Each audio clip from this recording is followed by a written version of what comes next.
banyak sekali orang-orang yang beranggapan bahwa orang Jawa ini nggak jelas Tuhannya, Mas. Apa yang disembah itu nggak jelas katanya. Ada juga yang mengatakan bahwa Tuhannya orang Jawa itu adalah Semar. Jadi orang Jawa menyembah Semar katanya. Ada juga yang mengatakan bahwa kalau Tuhannya orang Jawa ini Semar, berarti Tuhannya banci, Mas. Karena nggak jelas jenis kelaminnya, bukan perempuan, juga bukan laki-laki. Ya, wujudnya Semar kan perpaduan antara laki-laki dan perempuan. Nah, kalau menurut Mas Wahyu ini gimana, Mas, tentang anggapan orang-orang yang mengatakan yang sudah saya jelaskan tadi, Mas? Gimana yang benar, Mas, kira-kira? Ya, silahkan ya Mas Yahya mau menganggap apapun, termasuk mengatakan atau bahkan mungkin juga menghujat bahwa orang-orang Kejawen itu dianggap menyembah Semar, nggak punya Tuhan, atau bahkan dikatakan bahwa Tuhannya orang Jawa ini banci karena digambarkan sebagai sosok Semar ini tadi wujudnya itu nggak jelas laki-laki atau perempuan.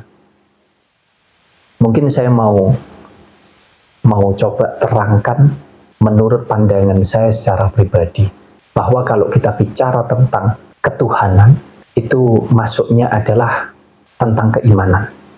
Yang mana keimanan saya yakini itu adalah hal yang sangat pribadi sekali. Bukan hak saya untuk menilai keimanannya Mas Yahya, bukan hak saya untuk menilai keimanan daripada saudara-saudara kita yang lain, terlepas dari apapun kepercayaannya, apapun agama yang dipeluknya. Karena itu sangat pribadi sekali. Saya justru tidak mau masuk ke sana, biarkan kita menjalankan keimanan kita sesuai dengan keyakinan kita masing-masing saja, Mas Yahya. Kalau kita bicara tentang Tuhan ya Mas Yahya ya, kalau kita beranggapan bahwa Tuhan itu sebagai sebuah wujud atau sebuah sosok, maka kita jadi akan berimajinasi menggambarkan kira-kira Tuhan ini laki-laki atau perempuan begitu. Ya itulah sebabnya orang-orang yang mungkin merasa paham tentang agama menganggap bahwa orang-orang Kejawen ini menyembah Semar, dianggapnya menyembah Tuhan yang Tuhannya nggak jelas laki-laki atau perempuan.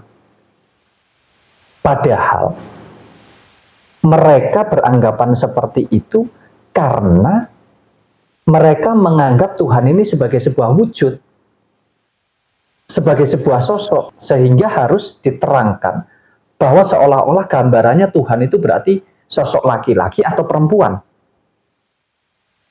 Ya padahal Tuhan ini kan udah jelas, Tuhan ini nggak ada DNA-nya Mas Yahya. Artinya Tuhan ini bukanlah sebuah wujud, bukanlah sebuah sosok laki-laki atau perempuan. Tapi justru dari tokoh Semar ini ya, dari tokoh Semar ini, kita itu justru bisa mempelajari tentang ketuhanan. Bahwa Tuhan itu memang bukan laki-laki dan juga bukan perempuan. Tetapi Tuhan itu tergantung daripada wadahnya. Artinya bukan sebuah wujudnya, bukan sebuah sosoknya, Mas.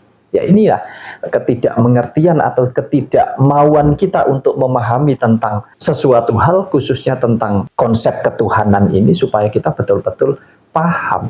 Jadi kita nggak hanya berhalusinasi atau berimajinasi bahwa seolah-olah Tuhan itu berwujud, bisa kita gambarkan sebagai sosok laki-laki atau perempuan.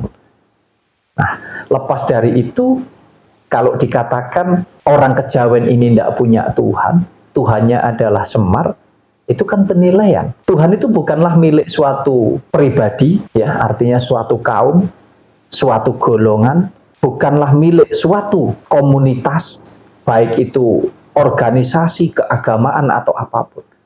Tetapi Tuhan itu adalah milik siapapun yang mau meyakini dan mengimani tentang keberadaan daripada Tuhan itu sendiri.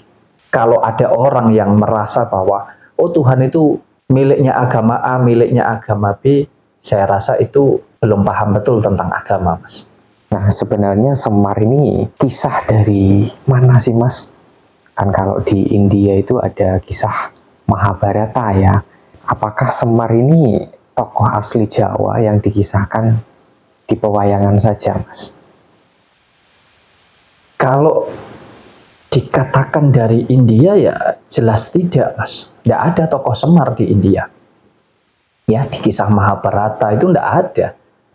Tapi kalau di Nusantara, di Indonesia ini, di pewayangan, ya, tokoh Semar ini ada. Karena memang tokoh Semar ini kan dikisahkan, ya.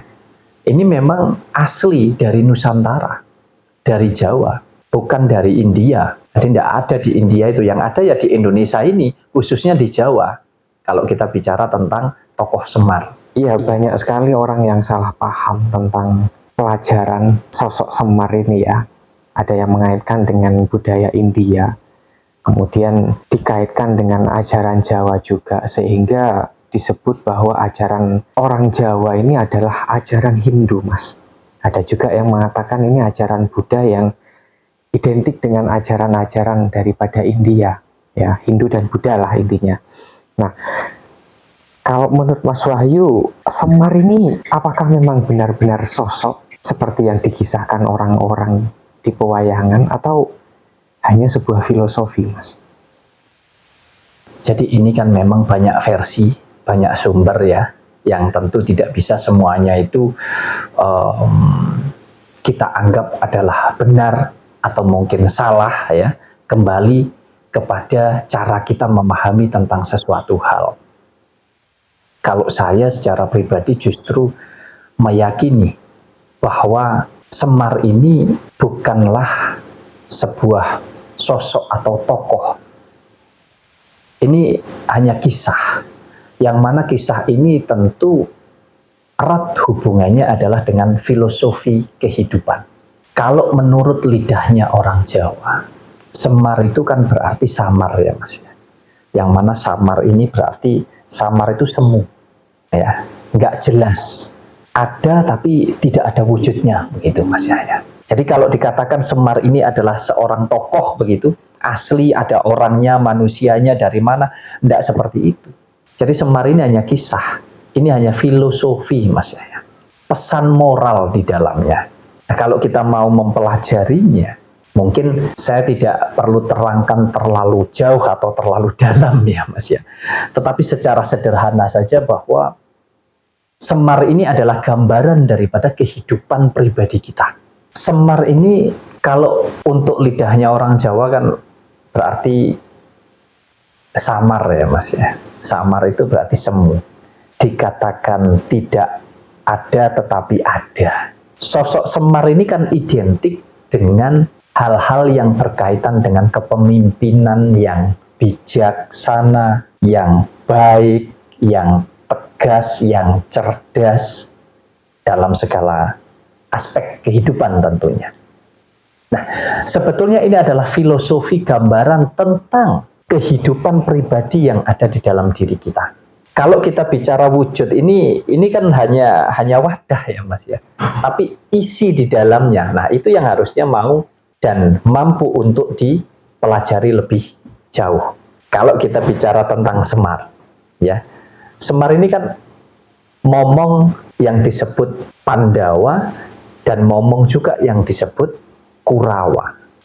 Yang mana Pandawa dan Kurawa ini adalah gambaran daripada tentang hal yang baik dan tentang hal yang tidak baik. Di sini isinya adalah kedengkian, arogan, egois, keangkara murkaan. Sedangkan di sini isinya adalah tentang kebijaksanaan, tentang kebaikan, tentang ketegasan, tentang keberanian dan lain sebagainya. Intinya tentang hal baik dan di sini adalah tentang hal yang tidak baik. Nah, ini sebetulnya kan sudah jelas. Ini adalah gambaran daripada kehidupan pribadi kita. Di mana kalau kita mampu mengenali siapa yang sesungguhnya yang ada di dalam diri kita ini, maka kita akan mampu untuk mengendalikan dua hal ini. Kita mau menggunakan yang mana begitu Mas? Karena dua-duanya ini milik kita. Dua-duanya ini adalah isi daripada diri pribadi kita. Ada baik dan ada buruk. Tinggal kita mau pakai yang mana gitu loh. Nah, inilah sebetulnya makna atau pesan-pesan yang terkandung di dalam pengertian tentang semar ini tadi.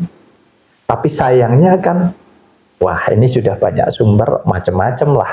Dikatakan ini sosok begini, ini tokoh begini, bla bla bla bla. Tapi ya kembali lagi, sesuai dengan kepercayaan dan keyakinan kita masing-masing.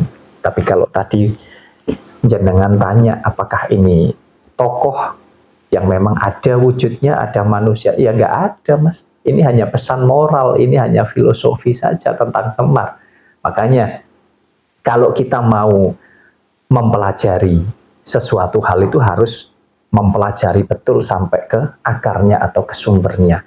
Supaya kita ini nggak hanya asal nerima jadi, terus kita percaya katanya. Nanti jatuhnya jadi katanya, dan kita jadi ikut-ikutan. Nah kalau ini dihubungkan dengan tentang ketuhanan itu tadi, ya siapapun yang mau menilai, monggo-monggo saja mau dinilai seperti apa. Kan nggak penting juga. Yang penting kita ngerti dengan kehidupan kita. Makanya orang kalau mau kenal Tuhan, nggak perlu membaca buku, nggak perlu belajar ke negara lain, nggak perlu kemana-mana. Jadi semakin kita keluar mempelajari hal-hal yang ada di luar, maka semakin kita tidak akan pernah mengenal Tuhan. Tapi semakin kita masuk ke dalam, mempelajari apa yang ada di dalam diri kita, kita akan semakin mengenal ketuhanan yang sesungguhnya, Mas.